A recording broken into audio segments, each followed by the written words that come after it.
इंदौर के रामबाग मुक्ति धाम में एक अजीब और चौंका देने वाला मामला सामने आया है, जहां आखिरी रस्मात के बाद एक लाश पर तंत्र मंत्र किया गया। यह वाकया पूरे शहर में बहस का मौजू बन गया है, खास तौर पर इसलिए कि यह मामला जैन बिरादरी के एक शख्स की आखिरी रस्मात से मुताल्लिक है।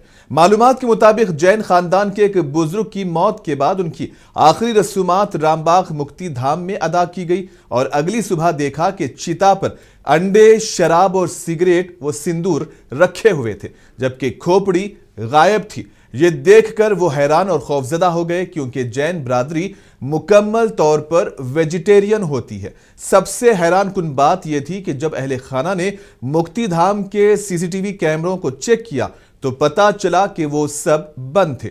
इससे उन्हें मजीद शक हुआ कि यह सब कुछ पहले से तयशुदा मंसूबे के तहत किया गया है। अब अहले खाना ने पुलिस में शिकायत दर्ज करा दी है। यह वाकया मुक्ति धाम के सिक्योरिटी सिस्टम पर भी सवाल उठा रहा है, खासतौर पर जब वहां नस्ब कैमरे बंद पाए गए।